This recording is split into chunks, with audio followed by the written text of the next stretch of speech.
গল্পকথন by Kallol চ্যানেলে আমরা আজকে শুরু করছি হুমায়ুন আহমেদের লেখা যদিও সন্ধ্যা। আজ প্রথম পর্ব। জংলা মতো ছায়াময় জায়গা, আধো আলো আধো অন্ধকারে দুটা কচু গাছ। একটা কচু গাছে রোদ এসে পড়েছে, তির্যক আলো পড়ার জন্যই হয়তো কচু পাতার সবুজ রং ঝলমল করছে। দুটি কচু পাতাতেই শিশির জমে আছে, চিকমিক করছে শিশির। শওকতের ইচ্ছা করছে কচু পাতায় আস্তে করে টোকা দিতে, যাতে শিশির বিন্দুগুলি গড়িয়ে পড়ে। ঝরে পড়ছে শিশির, দেখতেও খুব সুন্দর লাগার কথা। কাজটা করা সম্ভব হচ্ছে না, কারণ দৃশ্যটা বাস্তব না, জল রঙে আঁকা ছবি। ছবির পাতায় টোকা দিয়ে শিশির ঝরানো যাবে না। ছবিতে সময় স্থির হয়ে থাকে। সময়কে আটকে দিতে পারেন শুধুমাত্র চিত্রকররা। কার কথা যেন? ও আচ্ছা, ব্রিটিশ পেইন্টার কনস্টেবলের কথা। ইনি 7 বছর ধরে এঁকেছিলেন তার বিখ্যাত ছবি landscape with trees and a distant mansion. এই ছবিটা কনস্টেবল সাহেবকে দেখাতে পারলে হতো। শওকত বলতো, আচ্ছা স্যার, আপনার কি ইচ্ছে করছে না কচু পাতায় টোকা দিয়ে শিশির বিন্দু ঝরিয়ে দিতে? এই প্রশ্নের উত্তরে কনস্টেবল সাহেব তার দিকে কঠিন চোখে তাকাতেন, জবাব দিতেন না। তখন শওকত বলতো, স্যার, আপনার তো ডিটেল কাজের দিকে ঝোঁক। এই ছবির ডিটেলের কাজ দেখেছেন? আপনি নিশ্চয়ই স্বীকার করবেন জল রঙে ডিটেলের কাজ করা খুবই কঠিন। ছবির গ্র্যান্ডমাস্টাররা এই কারণেই জল রং পছন্দ করতেন না। শওকত প্যান্টের পকেটে হাত দিয়ে সিগারেটের প্যাকেট বের করল। নতুন প্যাকেট, এখনো খোলা হয়নি। এই বাড়িতে সিগারেট খাওয়া যায় কিনা সে জানে না। আজকাল প্রায় বাড়িতেই সিগারেট ধরানো নিষিদ্ধ। এটা একটা নতুন ফ্যাশন। সিগারেট ঠোঁটে দেওয়া মাত্র ঘরের কর্ত্রী চোখ কপালে তুলে বলবেন, ভাই, এ বাড়ি স্মোক ফ্রি, সিগারেট খাবার জন্য বারান্দায় জায়গা করা আছে, কিছু মনে করবেন না প্লিজ। এই বাড়ির ড্রয়িং রুমের সাজসজ্জা দেখে মনে হচ্ছে এই বাড়িটাও স্মোক ফ্রি। শওকত যেখানে বসে আছে তার পাশেই সাইড টেবিলে অবশ্যই একটা অ্যাস্ট্রে রাখা আছে, ক্রিস্টালের তৈরি অ্যাস্ট্রে। এত সুন্দর যে সেখানে সিগারেটের ছাই ফেলতে হলে বুকের কলিজা বড় হওয়া লাগে। দেখে মনে হচ্ছে না কেউ এখানে কোনোদিন ছাই ফেলেছে। ড্রয়িং রুম ফাঁকা। সিগারেট ধরানো মাত্র কেউ বলবে না এই বাড়ি স্মোক ফ্রি। তারপরও শওকত মনস্থির করতে পারছে না। সে বসে আছে 15 মিনিটের মতো হয়েছে। এর মধ্যে একজন বাবুর্চি টাইপ লোক শান্তিনিকেতনী ভাষায় বলেছে, আপনাকে চা দেব? শওকত বলেছে, হ্যাঁ। সেই চা এখনো আসেনি। একা একা বসে থাকতে শওকতের খুব যে খারাপ লাগছে তা না। অতি বড় লোকদের ড্রয়িং রুমে এমন সব জিনিস থাকে যা দেখে সুন্দর সময় কাটানো যায়। কোনো কোনো বাড়ির ড্রয়িং রুম মিউজিয়ামের মতো সাজানো থাকে। মুখোশ, গালার তৈরি মূর্তি, পাথরের মূর্তি, কোষ্টি পাথরের মূর্তি, লাফিং বুদ্ধা। আবার কিছু ড্রয়িং রুম হয় আর্ট গ্যালারি, বিখ্যাত সব পেইন্টারদের ছবি, যামিনী রায়, নন্দলাল বসু, ফিদা মকবুল হোসেন। দেশীয় পেইন্টারদের মধ্যে জয়নুল আবেদিন ছাড়া আর কেউ পাত্তা পান না। আবার কিছু কিছু বাড়ির ড্রয়িং রুম দেখে মনে হয় ট্রাভেল এজেন্সির অফিসে ঢুকে পড়া হয়েছে। পৃথিবীর নানান দেশের নানান জিনিসপত্র দিয়ে সাজানো। গৃহকর্তা যেসব দেশ ভ্রমণ করেছেন সেসব দেশের কিছু না কিছু জিনিস কিনেছেন।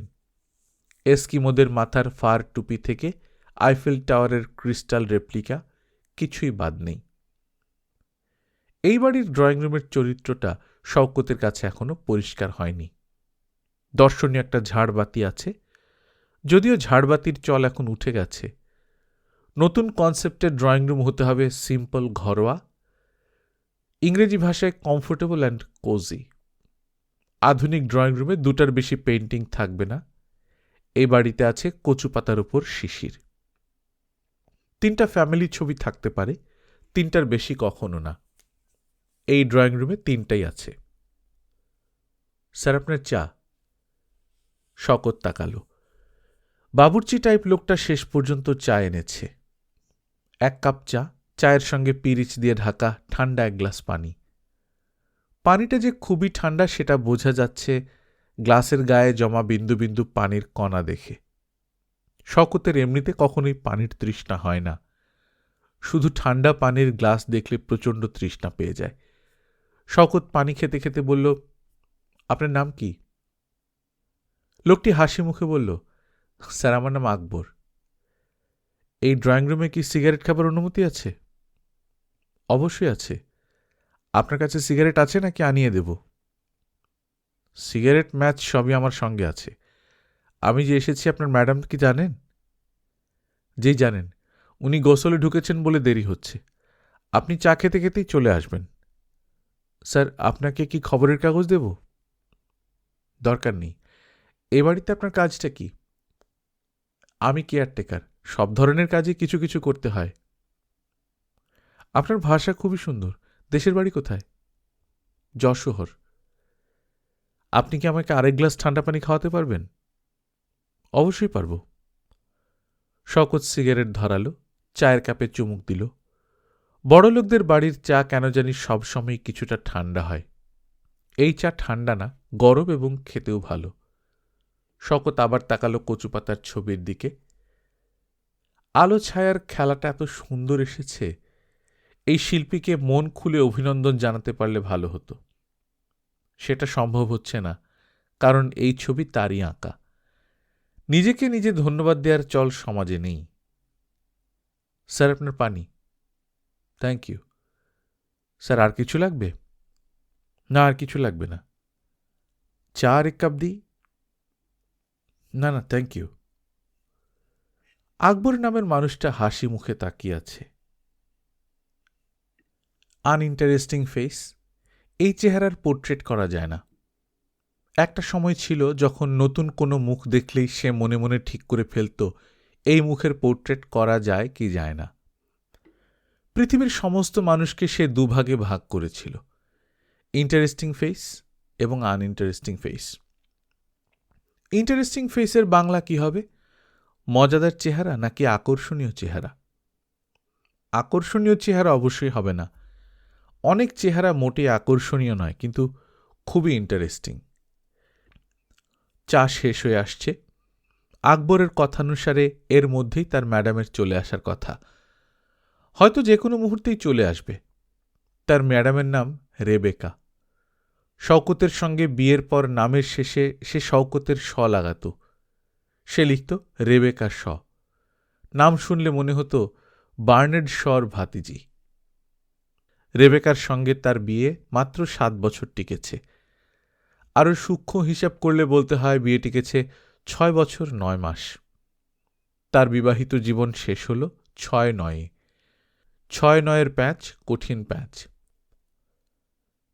শওকতের চা এবং সিগারেট দুটাই একসঙ্গে শেষ হয়েছে। আকবরের কথা শুনে আরেক কাপ চায়ের কথা বললে ভালো হতো। দ্বিতীয় কাপ চা এবং দ্বিতীয় সিগারেটের সঙ্গে কিছু অ্যাডভান্স চিন্তা করে রাখা। যেমন রেবেকা যখন ঘরে ঢুকবে তখন সে কি করবে? সম্মান দেখানোর মতো উঠে দাঁড়াবে? যে মেয়েটির সঙ্গে সে 7 বছর বিবাহিত জীবন যাপন করেছে, তাকে দেখে লাফ দিয়ে উঠে দাঁড়িয়ে সম্মান দেখানোর মধ্যে সামান্য হলেও কমেডি এলিমেন্ট আছে। সোফা ছেড়ে উঠে দাঁড়ানোর কোনো মানে হয় না। আবার গ্যাঁট হয়ে বসে থাকা আরও হাস্যকর। রেবেকা এখন অন্য একজনের স্ত্রী, সমাজের সম্মানিত মহিলা।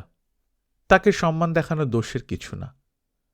শওকত যদি কাঠের গুঁড়ির মতো বসে থাকে, তাহলে রেবেকা হয়তো ভুরু কুঁচকে বিরক্তি বিরক্তি ভাব নিয়ে তাকাবে। কিন্তু শওকত যদি অতি বিনয়ী হয়ে লাফ দিয়ে উঠে দাঁড়ায়, তাহলে রেবেকা কিছুটা লজ্জা পাবে। লজ্জা পুরোপুরি কাটার আগেই শওকত বলবে, রেবেকা কেমন আছো? আবেগবর্জিত স্বাভাবিক সৌজন্যমূলক প্রশ্ন। রেবেকা বলবে, ভালো। তারপরই শওকত আরও স্বাভাবিক ভঙ্গিতে বলবে, মিস্টার অ্যান্ডারসন কেমন আছেন? এই প্রশ্নের জবাব দিতে গিয়ে রেবেকা একটু হলেও থতমত খাবে। আগের স্বামীর মুখে বর্তমান স্বামী বিষয়ক প্রশ্ন কোনো মেয়েরই সহজভাবে নেবার কথা না। সরি, তোমাকে অনেকক্ষণ বসিয়ে রেখেছি। রেবেকা পেছন দিক থেকে কখন ঘরে ঢুকেছে শওকত বুঝতেই পারেনি। সে চট করে উঠে দাঁড়াল। উঠে দাঁড়াতে গিয়ে সামনের টেবিলের কোনায় হাঁটুর খোঁচা লাগল। পিরিচে রাখা চায়ের কাপটা পিরিচে পড়ে কাত হয়ে পড়ে গেল। কাপে চা ছিল না।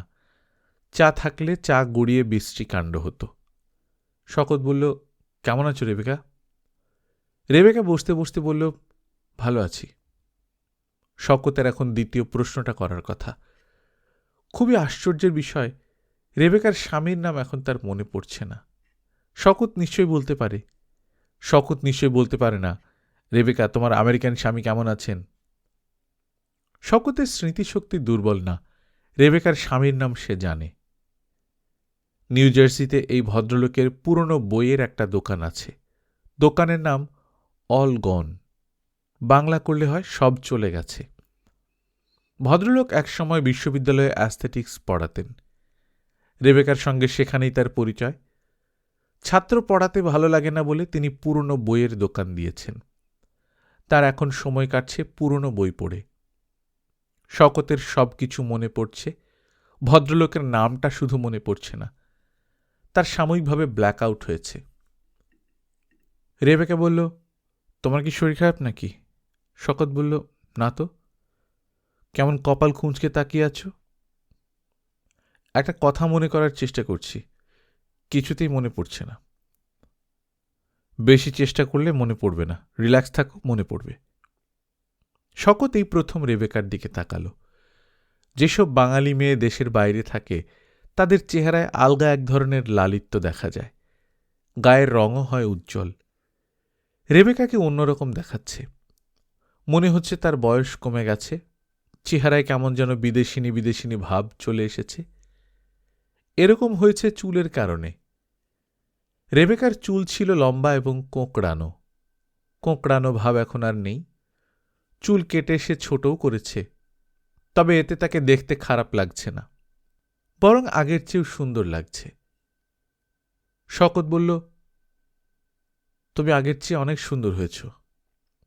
রেবেকা বলল, থ্যাংক ইউ। মিস্টার অ্যান্ডারসন কেমন আছেন? বলেই সে খুব তৃপ্তি বোধ করল। নামটা শেষ পর্যন্ত মনে পড়েছে। রেবেকা বলল, সে ভালো আছে।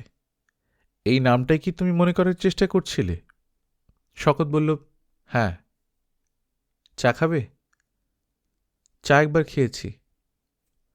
আরেকবার খাও। আমি সকালে কোনো নাস্তা করি না। এক কাপ চা আর একটা টোস্ট বিস্কুট খাই।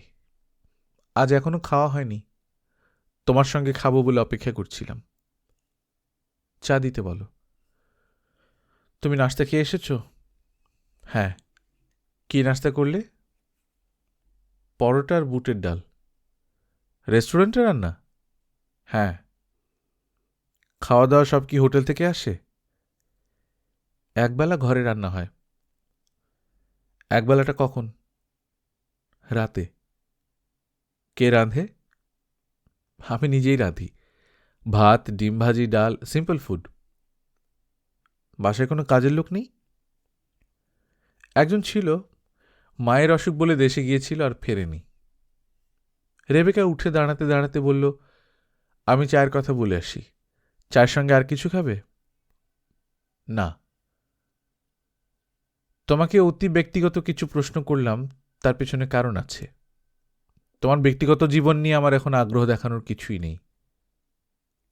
কারণটা কি? আমি দেশে এসেছি 15 দিনের জন্য। সঙ্গে করে ইমনকে নিয়ে এসেছি। সে তার এবারের জন্মদিন তোমার সঙ্গে করতে চায়। আমি ঠিক করেছি 4-5 দিন এক নাগাড়ে তাকে তোমার সঙ্গে থাকতে দেব। আমার কথা তার মনে আছে? মনে থাকবে না কেন? আমাদের যখন ছাড়াছাড়ি হয়ে যায় তখন ইমনের বয়স 5 বছর 3 মাস। 4 বছর থেকেই শিশুদের সব স্মৃতি থাকে। ইমন কোথায়? সে তার নানুর কাছে গিয়েছে। তার শরীরটা ভালো না। কি হয়েছে? জ্বর, বমি, এসব। দেশের ওয়েদার তাকে স্যুট করছে না। শকত আগ্রহ নিয়ে বলল, ইমনকে কবে নিয়ে যাব? ওর জন্মদিন কবে তোমার মনে আছে? না, ভুলে গেছি। আমারও তাই ধারণা। ওর জন্মদিন এই মাসের 9 তারিখে। তুমি 5 তারিখে এসে ওকে নিয়ে যাবে। একটু অপেক্ষা করো, আমি চা নিয়ে আসছি। ড্রয়িং রুমের শওকত এখন একা। সে আগেও একা বসেছিল, তখন নিজেকে একা একা মনে হয়নি, এখন মনে হচ্ছে।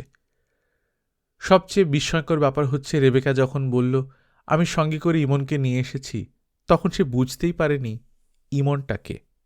যখন বুঝতে পারল, তখন হঠাৎ সব জট পাকিয়ে গেল। সে ভুলে গেল এই মাসের 9 তারিখে ইমনের জন্মদিন। সে কখনো এই দিন ভুল করে না। ওই দিন সে একটা সাদা ক্যানভাসে মনের সুখে হলুদ রঙে মাখায় লেমন ইয়েলো, কারণ শওকত তার ছেলের নাম রেখেছিল লেমন ইয়েলো, রঙের নামে নাম। ছেলের জন্ম হল মিডফোর্ড হাসপাতালে। ছেলেকে দেখে সে বিস্মিত হয়ে বলেছিল, এ কি, এই ছেলে দেখি সন্ধ্যার আকাশের সমস্ত লেমন ইয়েলো রং নিয়ে চলে এসেছে। আমি এই ছেলের নাম রাখলাম লেমন ইয়েলো। লেমন ইয়েলো দেশে এসেছে, সে তার বাবার সঙ্গে কয়েকদিন থাকবে। রেবেকা চায়ের ট্রে নিয়ে ঢুকেছে, শওকত আবার উঠে দাঁড়িয়েছে।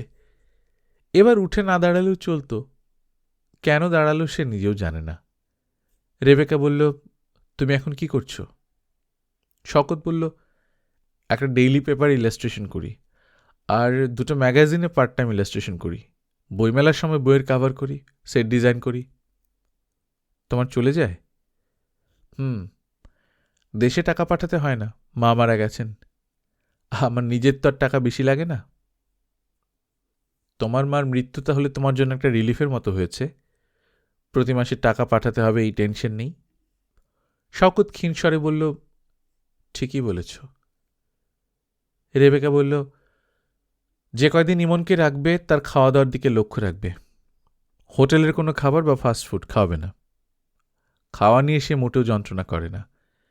1 গ্লাস দুধ, 1 পিস পাউরুটি, একটা হাফ বয়েলড ডিম হলেই তার হয়। তুমি চিন্তা করো না, আমি বাইরের খাবার খাওয়াবো না। ছবি আঁকা কি বন্ধ?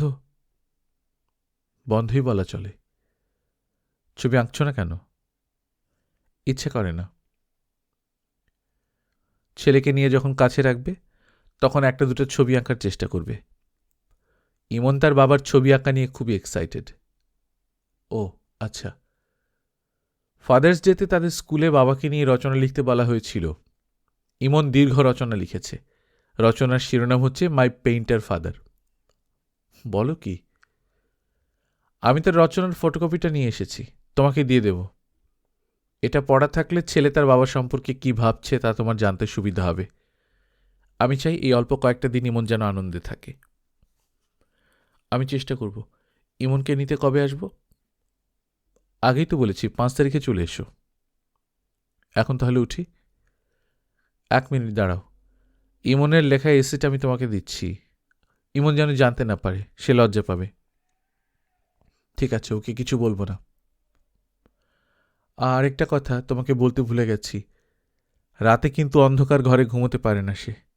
অবশ্যই ঘরে বাতি জ্বালিয়ে রাখবে। হ্যাঁ, রাখব। তোমার বাসায় কি এসি আছে? না, এখন অবশ্য সেরকম গরম না। আচ্ছা ঠিক আছে, তুমি যে অবস্থায় থাকো ছেলে সেই অবস্থাটাই দেখুক, তার জন্য আলাদা করে কিছু করতে হবে না। ইমনের লেখা ইংরেজি রচনাটার বাংলা এরকম, আমার পেইন্টার বাবা। আমার বাবা থাকেন বাংলাদেশে, সেখানকার সবচেয়ে বড় শহরটার নাম ঢাকা। তিনি ঢাকায় থাকেন এবং দিনরাত ছবি আঁকেন, গাছপালার ছবি, নদীর ছবি, এইসব।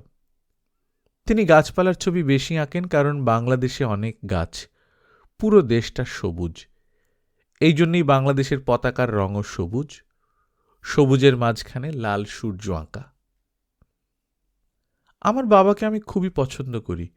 তিনি আমাকে পছন্দ করেন কিনা আমি জানি না, মনে হয় করেন না, কারণ তিনি কখনোই আমার বার্থডেতে কোনো কার্ড পাঠাননি।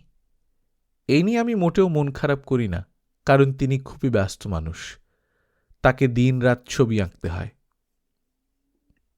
আমি আমার বাবাকে 3টা কার্ড পাঠিয়েছি। 3টা কার্ডের ছবি আমি নিজে এঁকেছি। একটাতে ছিল ক্রিসমাস ট্রি, আর একটা ছবিতে আমি মাছ ধরতে লেক ইয়োনিতে গিয়েছি। অন্য কার্ডটা শুধু ডিজাইন। কার্ডগুলো পাঠাতে আমার খুব লজ্জা লাগছিল। কারণ আমার বাবা কত ভালো ছবি আঁকেন, আর আমি তো ছবি আঁকতেই পারি না। আমি যখন রং দেই তখন একটা রঙের সঙ্গে আরেকটা রং মিশে কেমন যেন হয়ে যায়। যদি কখনো বাবার সঙ্গে আমার দেখা হয় তাহলে আমি তার কাছ থেকে ছবি আঁকা শিখব। আমার আঁকা 3টা কার্ডের কোনোটাই শেষ পর্যন্ত বাবাকে পাঠানো হয়নি, কারণ আমার মা বাবার ঠিকানা জানতেন না। মার কোনো দোষ নেই, কারণ বাবার স্বভাব হচ্ছে 2 দিন পর পর বাড়ি বদলানো। বড় বড় শিল্পীরা এমনই হয়। ভ্যান গগ নামের শিল্পীর কোনো বাড়িঘরই ছিল না। আমাদের আর্ট টিচার মিস সুরেনসন বলেছেন, ভ্যান গগ তার প্রেমিকাকে নিজের কান কেটে উপহার দিয়েছিলেন। আমি মনে মনে খুব হেসেছি। কাটা কান কি কাউকে উপহার হিসেবে দেওয়া যায়? আমি শব্দ করে হাসিনি, কারণ শব্দ করে হাসলে মিস সুরেনসন রাগ করেন।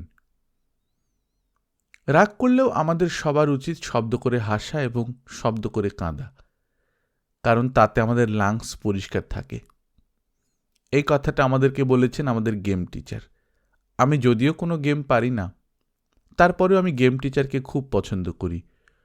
সবাই তাকে ডাকে কনি। তার ডাকনাম রিচার্ড বেহাফ। আমি গেম টিচারকে বাবার কথা বলেছি। তিনি বলেছেন, তোমার বাবা তো একজন অতি ভালো মানুষ, তার সঙ্গে আমি দেখা করতে চাই। দেখা করা সম্ভব না, কারণ বাবা তো আর আমেরিকায় থাকেন না। বাবা যদি আমেরিকায় থাকতেন তাহলে আমি অবশ্যই বাবার সঙ্গে তার দেখা করিয়ে দিতাম। বাবাকে বলতাম, তুমি মিস্টার কনির একটা পোর্ট্রেট এঁকে দাও। পোর্ট্রেট করার সময় তার গালের কাটা দাগটা মুছে দিও। এই কাটা দাগটা উনি পছন্দ করেন না। মিস্টার কনি আমাকে বলেছেন, বাবা মার ছাড়াছাড়ি হয়ে যাওয়া খুবই স্বাভাবিক ব্যাপার, এটা নিয়ে কখনো মন খারাপ করতে নেই। তুমি দূর থেকে তোমার বাবাকে ভালোবাসবে, তোমার বাবাও দূর থেকে তোমাকে ভালোবাসবেন। যখন তোমাদের দেখা হবে তখন দেখবে তোমার এবং তোমার বাবার ভালোবাসার মধ্যে রেসলিং শুরু হবে। সব রেসলিংয়ে একজন হারে একজন জেতে, এই রেসলিংয়ে দুজনেই জিতবে। মিস্টার কনি এত মজার মজার কথা বলেন। মজা করে কথা বললেও তিনি আসলে খুবই জ্ঞানী। শওকত তার ছেলের লেখা রচনা অতি দ্রুত একবার শেষ করে দ্বিতীয়বার পড়তে শুরু করল। প্রথমবার পড়তে কোনো সমস্যা হয়নি, দ্বিতীয়বার পড়তে খুব কষ্ট হল। একটা লাইন পড়ে, চিঠি ঝাপসা হয়ে আসে, চোখ দিয়ে টপ টপ করে পানি পড়তে থাকে। কোনো পরিবারের একজন কেউ কানে কম শুনলে বাকি সবাই জোরে কথা বলে। আনিকাদের বাড়ির কেউই কানে কম শোনে না, তারপরেও সবাই জোরে কথা বলে। মনে হয় এ বাড়ির লোকজন সবাই সারাক্ষণ ঝগড়া করছে। শওকত আনিকার কাছে এসেছে। সে বসেছে বারান্দায় পেতে রাখা চৌকিতে।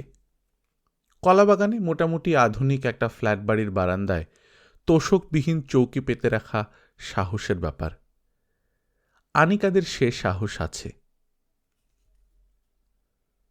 চৌকিটা বাড়তি বিছানা হিসেবে কাজ করে। হঠাৎ কোনো অতিথি এসে পড়লে চৌকিতে ঘুমোতে দেওয়া হয়।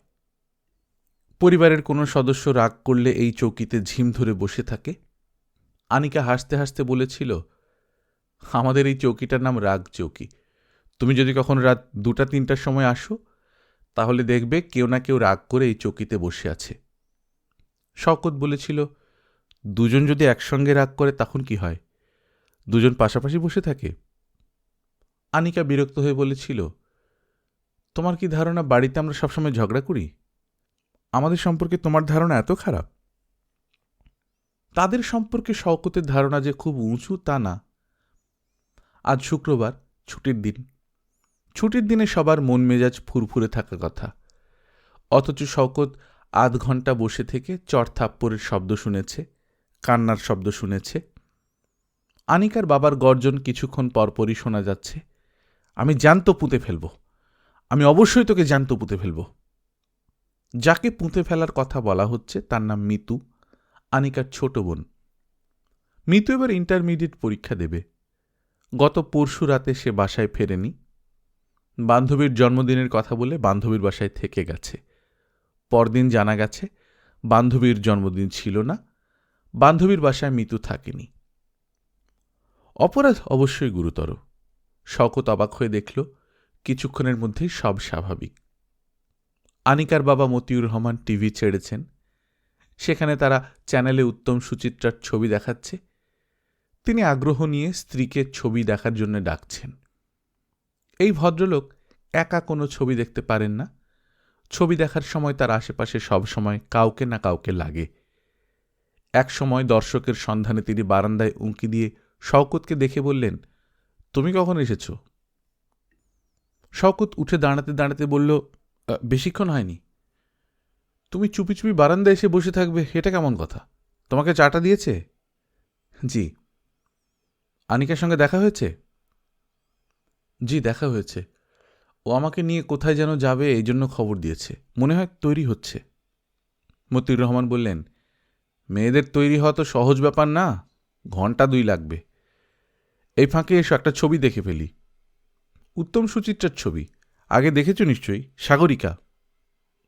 চাচা, ছবি দেখব না। কিছুক্ষণ দেখো, একা ছবি দেখে মজা নাই। আনিকার সাজ শেষ করে বের হতে দেরি আছে। আমার মেয়েদের আমি চিনি না, হাড়ে মাংসে এদেরকে চিনি। শওকত ছবি দেখতে বসল। মতিউর রহমান ছবি দেখতে দেখতে ক্রমাগত কথা বলতে লাগলেন। মিতুর ঘটনা শুনেছ? জি না। এমন হারামি মেয়ে, বান্ধবীর জন্মদিন, রাতে বান্ধবীর সঙ্গে না থাকলে বান্ধবী নাকি কাঁদতে কাঁদতে মরেই যাবে। তারপর কি হয়েছে শোনো। কাজী নজরুলের কবিতা পড়বি পর মালির ঘাড়ে, সে ছিল গাছের আড়ে।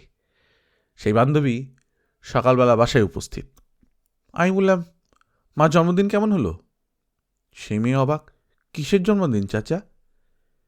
এদিকে মিতু আবার চোখ ইশারা করতে করতে বলছে, তোর জন্মদিনের কথা হচ্ছে। ওই যে কাল রাতে সবাই মিলে তোর বাসায় হারাত হইচই করলাম। মিতুর বান্ধবী গেল আরও হকচকিয়ে। সে একবার আমার দিকে তাকায়, একবার মিতুর দিকে তাকায়। বুঝেছ শওকত, আজকালকার ছেলেমেয়েরা কোনো কিছুই ঠিক মতো পারে না। একটা মিথ্যা পর্যন্ত গুছিয়ে বলতে পারে না। মিতুকে একটা প্রিলিমিনারি ক্যাঁচা দিয়েছি, রাতে আরেক ডোজ ওষুধ পড়বে, তার খবর আছে। উত্তম সুচিত্রার সাগরিকা অনেকক্ষণ দেখে শওকত বের হল। আনিকা মোটামুটি কঠিন টাইপ সাজ করেছে। তাকে দেখে শওকতের মায়া লাগছে। সাজলে এই মেয়েটাকে ভালো লাগে না। কোনো রকম সাজসজ্জা ছাড়া সে যখন সাধারণভাবে থাকে তখন তার চেহারায় মিষ্টি মায়া ভাব থাকে। সাজলে সেটা থাকে না, চেহারা রুক্ষ হয়ে যায়। বয়স্কা মা খালা ধরনের মহিলা মনে হয়। আনিকার এমন কিছু বয়স হয়নি, 30 বছর অবশ্যই হয়ে গেছে। একটি কুমারী মেয়ের 30 বছর তেমন কিছু না। অথচ এই মেয়েটাকে দেখে মনে হয় দ্রুত তার বয়স বাড়ছে, মাথার চুল পড়তে শুরু করেছে। শওকত বলল, আমরা কোথায় যাচ্ছি? আনিকা বলল, আমার সাজসজ্জা দেখে বুঝতে পারছো না কোথায় যাচ্ছি? না, বুঝতে পারছি না। আমার সাজ কেমন হয়েছে? খারাপ না, শুধু একটু কটকটা হয়েছে। কটকটা মানে কি? হাওয়াই মিঠাই টাইপ। আনিকা আহত গলায় বলল, আমি যত সুন্দর করেই সাজি না কেন, তুমি সবসময় বলো কটকটা। তুমি কি চাও আমি বিধবাদের কাপড় পরি, সাদা শাড়ি সাদা ব্লাউজ? তোমার যা পছন্দ তাই পরবে। আনিকা বলল, আজ রিকশায় উঠব না, এসি আছে এমন কোনো ইয়েলো ক্যাব নাও। শওকত বলল, আমরা যাচ্ছি কোথায়? মগবাজারে যাচ্ছি। কোনো বিয়ের দাওয়াত? আনিকা কঠিন গলায় বলল, বিয়ের দাওয়াত ফাওয়াত না, আমি বিয়ে করতে যাচ্ছি, মগবাজার কাজী অফিসে যাব। শওকত বলল, ঠাট্টা করছো? ঠাট্টা করব কেন? তুমি তো জানো আমি ঠাট্টা করার মেয়ে না। তোমার পাল্লায় পড়ে আমি অনেকদিন ঘুরেছি, আমার আর ভালো লাগছে না। হয় তুমি আজকে বিয়ে করবে, আর যদি তা না হয় বিয়ে করতে কখনো বলবে না। আমার নিজেকে সিন্দাবাদের ভূত বলে মনে হয়। তোমার ঘাড়ে চেপে বসে আছি, তুমি যতই ফেলতে চাচ্ছ আমি ততই কেঁচকি মেরে বসছি। শওকত হাসল। আনিকা বলল, এভাবে হাসবে না, আমি হাসির কোনো কথা বলছি না। দাঁড়িয়ে আছো কেন? ট্যাক্সি আনো। এসি আছে এমন একটা গাড়ি আনবে। আজ কেন জানি আমার খুব গরম লাগছে, হাঁসফাঁস লাগছে। ট্যাক্সিতে উঠে আনিকা সত্যি সত্যি ট্যাক্সিওয়ালাকে বলল, মগবাজার যাবেন? মগবাজার কাজী অফিস চেনেন না? ট্যাক্সিওয়ালা বলল, চিনি। আজ সন্ধ্যা পর্যন্ত আমরা আপনার ট্যাক্সিটা ভাড়া করতে চাই। ঘন্টায় এত রেট, এই ধরনের ফালতু অ্যারেঞ্জমেন্ট আমি যাব না। সন্ধ্যা 6টা পর্যন্ত থাকবেন। কত নেবেন বলেন? Package deal. 1000 টাকা দেন। 500 পাবেন। চিন্তা করে দেখেন, বকশিস আলাদা দেব। এক্ষুনি জবাব দিতে হবে না। মগবাজার কাজী অফিস যেতে যেতে চিন্তা করেন। শকত বলল, আমরা সত্যি সত্যি কাজী অফিস যাচ্ছি? আনিকা ক্লান্ত গলায় বলল, হ্যাঁ। তোমার কি অসুবিধা আছে? বিয়ের কথা তো অনেক দিন থেকেই বলছো। সামনের বছর বিয়ে, এই শীতে না পরের শীতে, এই করে করে 7 বছর পার করছো। আর কত? শকত বলল, একটা সিগারেট ধরাই। ধরাও।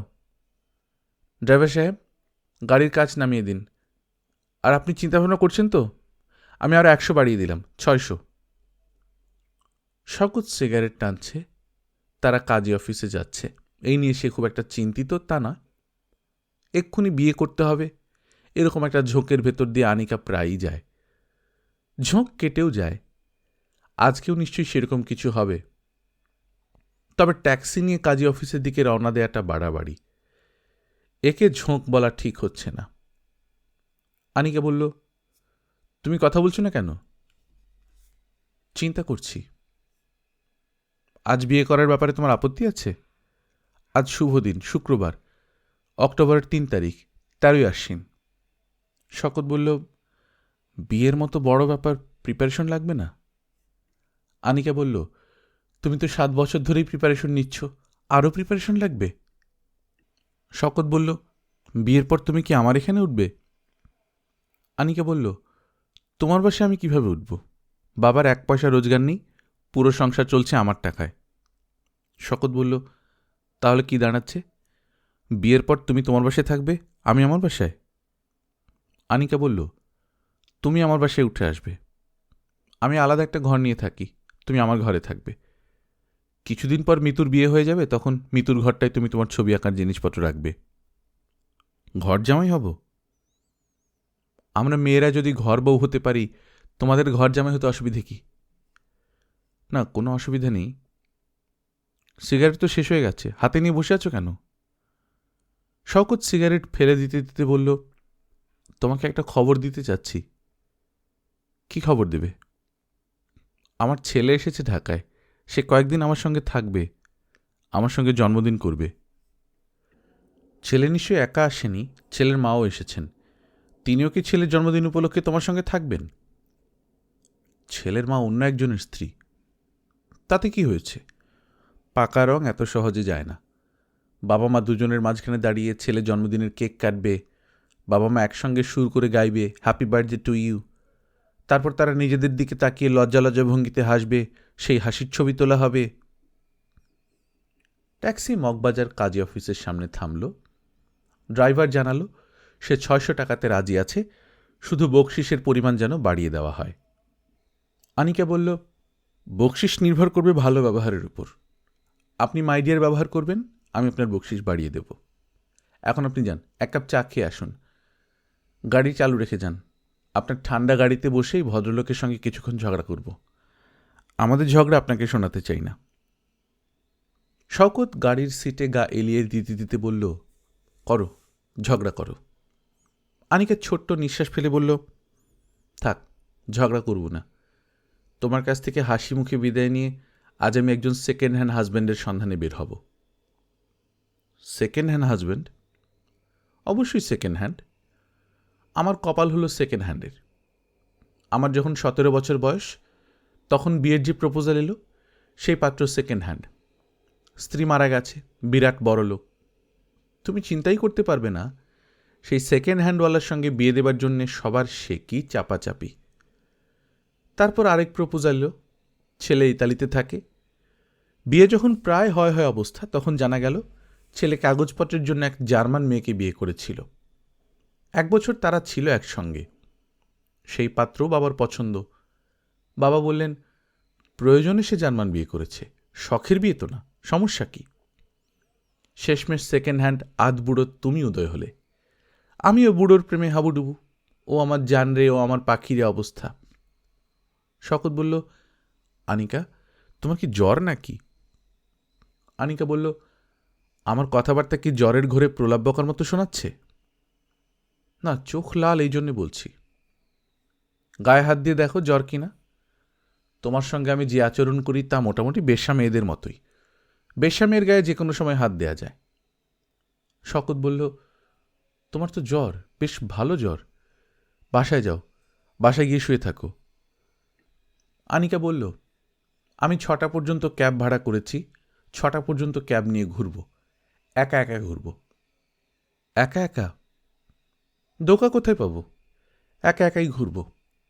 বাসে আমি ঠিক মতো নিঃশ্বাস নিতে পারি না, মাঝে মাঝে বাইরে বের হয়ে নিঃশ্বাস নেবার জন্যে। এখন তুমি যদি কিছু মনে না করো, তোমাকে একটা অনুরোধ করব। করো। গাড়ি থেকে নেমে যাও। আমি চাচ্ছি না তুমি আমার সঙ্গে থাকো। 6টা পর্যন্ত থাকতে আমার কোনো সমস্যা নেই, তুমি জানো আমি এমন কোনো ব্যস্ত মানুষ না। আনিকা বলল, তোমার সমস্যা না থাকলেও আমার আছে, প্লিজ নেমে যাও। শকত গাড়ি থেকে নেমে গেল। ড্রাইভার বলল, আপা কোথায় যাব? আনিকা বলল, আমার শরীরটা প্রচণ্ড খারাপ, আমাকে বারবার প্রশ্ন করে বিরক্ত করবেন না। আপনাকে তো বলেছি সন্ধ্যা 6টা পর্যন্ত আমাকে নিয়ে ঘুরবেন। শহরের বাইরে যাব আপা? বাইরে মানে কোথায়?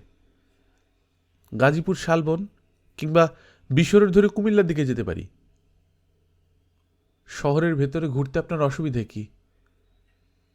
কোনো অসুবিধা নেই, শহরের ভেতরে যানজট, গাড়ি নিয়ে বসে থাকতে হয়।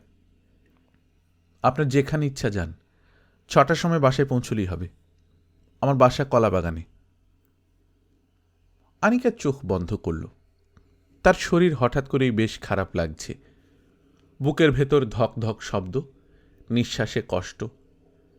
নিঃশ্বাসের এই কষ্ট যখন হয় তখন খুব পানির তৃষ্ণা হয়, অথচ পানি খেতে গেলে বমির মতো আসে। আনিকার ধারণা তার বড় ধরনের কোনো হার্টের অসুখ হয়েছে। মেয়েদের জন্য হার্টের অসুখ খুব খারাপ। হার্ট দুর্বল মেয়েরা বাচ্চা নিতে পারে না। আনিকার এক বান্ধবী শারমিনের হার্টের অসুখ ছিল। ডাক্তাররা তাকে বাচ্চা নিতে নিষেধ করে দিয়েছিলেন। শারমিন এখন অস্ট্রেলিয়াতে। সেখানে তার বাচ্চা হয়েছে কিনা কে জানে। হবার কথা। অস্ট্রেলিয়ায় বড় বড় ডাক্তার আছে, তারা নিশ্চয়ই শারমিনের হার্ট ঠিক করে ফেলেছে। আনিকার খুব বাচ্চার শখ। শখটা বাড়াবাড়ি রকমের বলেই তার ধারণা এই শখ কোনোদিন মিটবে না। এই পর্যন্ত তার একটি শখও মিটেনি। বড় বড় শখ তো অনেক পরের ব্যাপার, ছোটখাটো শখও মিটেনি। স্কুল থেকে একবার ঠিক করা হলো সবাই মিলে ময়নামতিতে যাবে। বেশি দূর তো না, ঢাকা থেকে মাত্র 2 ঘন্টা লাগে। সে 70 টাকা চাঁদাও দিয়েছিল। যেদিন যাবার কথা তার আগের রাতে উত্তেজনায় সে ঘুমাতে পারেনি। সারা রাত ধরে উল্টাপাল্টা স্বপ্ন। কাপড় খুঁজে পাচ্ছে না, সকাল 9টার মধ্যে উপস্থিত হওয়ার কথা, 9টা বাজতে মাত্র 5 মিনিট বাকি। যখন অতি সাধারণ একটা জামা পরে বের হলো তখন ঘড়িতে 10টা বেজে গেছে। সে স্কুলে যাবার জন্য কোনো রিক্সা পাচ্ছে না, কারণ সেদিনই রিক্সা হরতাল দেওয়া হয়েছে। গাড়ি ঠিকই চলছে, শুধু রিক্সা নেই। ময়নামতি যাওয়া শেষ পর্যন্ত হয়নি। আনিকার বাবা সকালের খবরের কাগজ পড়তে পড়তে হুঙ্কার দিলেন, কিসের শিক্ষা সফর? এইসব ফাজলামি আমি জানি। শিক্ষা সফরের নামে যেটা হয় তাকে বলে কুশিক্ষা সফর। কোথাও যেতে হবে না, ঘরে বসে টিভি দেখ। সামান্য ময়নামতি যাবার শখ যেখানে মেটে না, সেখানে নিজের বাচ্চা কোলে নিয়ে আদর করার শখও তার মিটবে না। অথচ সে বাচ্চার নাম পর্যন্ত ঠিক করে রেখেছে। ডাকনাম, ভালো নাম রাখবে ছেলের বাবা। ডাকনাম হচ্ছে ছেলে হলে ক, মেয়ে হলে আ। যখন কেউ ছেলেকে জিজ্ঞাসা করবে, বাবা তোমার নাম কি, ছেলে গাল ফুলিয়ে বলবে, আমার নাম ক। তোমার নাম ক? শুধু ক? হ্যাঁ। এই নাম কে রেখেছে? আমার মা রেখেছেন। তোমার কি আরও ভাই বোন আছে? আমরা 3 ভাই বোন, আমার আরও 2টা বোন আছে। ওদের নাম কি? একজনের নাম সরেয়, আরেকজনের নাম সরেয়া। আনিকা ঠিক করে রেখেছে তার 3টা ছেলে মেয়ে হবে। 3 খুবই লাকি নাম্বার। ছেলেমেয়েরা 3 জন আর তারা 2 জন, সব মিলিয়ে 5 জন। 5ও লাকি নাম্বার। আচমকা ব্রেক কষে গাড়ি থামল। আনিকা চোখ বন্ধ করে শুয়েছিল। সে চোখ মেলল। ফাঁকা অচেনা রাস্তা। মনে হচ্ছে শহর থেকে তারা অনেক দূর চলে এসেছে। আনিকা বলল, আমরা কোথায়? ড্রাইভার বলল, আশুলিয়ায়। সেটা আবার কোন জায়গা? উত্তরের কাছে। ভালো ভালো চটপটির দোকান আছে। আপা চটপটি খাবেন? আনিকা বিরক্ত গলায় বলল, না, চটপটি খাবো না। আমি চটপটি খাওয়া টাইপ মেয়ে না। ড্রাইভার বলল, আপা আপনার একটা কথা বলি, কিছু মনে নিয়েন না। আনিকা জবাব দিল না, চোখ বন্ধ করে ফেলল। তার ধারণা জ্বর আরও বেড়েছে। তার উচিত বাসায় ফিরে সিটামল টাইপ কোনো ওষুধ খেয়ে শুয়ে পড়া। জ্বর কমাতে হবে। কাল সকাল 9টা থেকে অফিস। অফিস কামাই দেয়া যাবে না। ক্যাজুয়াল লিভ পাওনা নেই। সেকশন অফিসার সিদ্দিক সাহেব তাকে ভালো চোখে দেখেন না। সারাক্ষণ চেষ্টা কিভাবে ভুল ধরবেন। কয়েকদিন আগে জ্যামে পড়ে অফিসে যেতে 1 ঘন্টা দেরি হয়েছে। সিদ্দিক সাহেব বলেছেন, আরে ম্যাডাম, আজ তো সকাল সকালে লাঞ্চ করে এসেছেন তাই না? Very good. নেক্সট টাইম শুধু লাঞ্চ করে আসবেন না, লাঞ্চের শেষে ঘুম দিয়ে আসবেন। দুপুরের ঘুম স্বাস্থ্যের জন্য ভালো। গল্পকথন বাই কল্লোল চ্যানেলে আপনারা শুনছেন হুমায়ুন আহমেদের লেখা যদিও সন্ধ্যা। আজ প্রথম পর্ব। আমরা নিয়মিত গল্প পাঠ করে শোনাচ্ছি। আপনারা যারা প্রথমবারের মতো শুনছেন কাইন্ডলি সাবস্ক্রাইব করে নেবেন। গল্প পাঠ ভালো লাগলে বন্ধুদের সঙ্গে শেয়ার করবেন। নিজে ভালো থাকবেন, আশপাশের লোকজনকে ভালো রাখবেন। টাটা।